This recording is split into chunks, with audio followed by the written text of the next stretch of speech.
দলের প্রার্থীরা ছুটছেন ভোটারদের দ্বারে দ্বারে। এ নিয়ে জানাতে বগুড়া ৬ আসন থেকে যুক্ত হচ্ছে সহকর্মী মাজিদুর রহমান। মাজিদ, জানাবেন যে বগুড়ায় নির্বাচনী হাওয়া কেমন দেখছেন, কি বলছেন প্রার্থীরা? হ্যাঁ সানি, গতকাল থেকে নির্বাচনী প্রচারণা যেটি শুরু হয়েছে সেটিতে কিন্তু এখানকার নেতাকর্মীরা বেশ উচ্ছ্বসিত। এখানে বিএনপি এখানে যে বর্তমানে যে আসনটিতে আমি রয়েছি সেটি হলো তারেক রহমানের আসন। সেই আসনে কিন্তু কালকে তারেক রহমান উপস্থিত না থাকলেও কিন্তু এখানে নেতাকর্মীরা কিন্তু তারা বিভিন্ন লিফলেট ফেস্টুন নিয়ে কিন্তু দাঁড়ে দাঁড়ে ঘুরছেন এবং বর্তমানে যে স্থানটিতে রয়েছে সেটি হচ্ছে কলোনি একটি বাজার।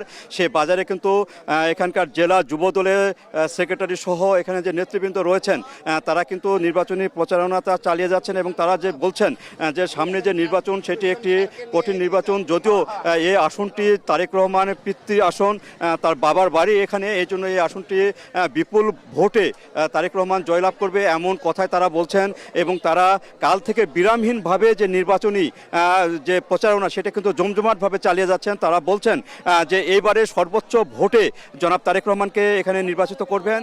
পাশাপাশি অন্যান্য যে প্রতিদ্বন্দ্বী প্রার্থী রয়েছেন তারা কিন্তু নির্বাচনের দিক থেকে পিছিয়ে নাই, তারা এখানে নির্বাচনী প্রচারণা করছেন। কালকে জামাত ইসলামে তারা যে শহীদ জুলাই শহীদের কবর জিয়ারত করে কিন্তু নির্বাচনী মাঠে নেমেছেন।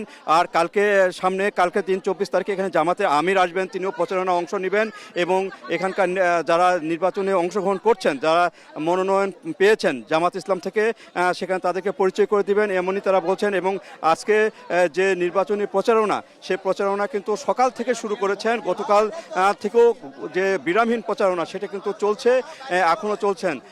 এইভাবে কিন্তু প্রচারণা চলবে 10 তারিখ পর্যন্ত।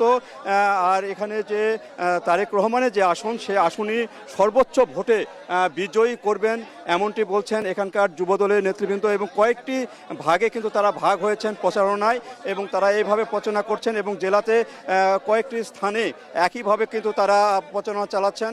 এইভাবে প্রচারণা চালিয়ে যাবেন এবং তারা যে অঙ্গীকার করেন যে সর্বোচ্চ ভোটে এখানে তারেক রহমানকে এখানে নির্বাচিত করবেন এবং সামনের দিনে তারা সরকার গঠন করবে এমনটি আশা করছেন এখানকার যুবদলের নেতৃবৃন্দ।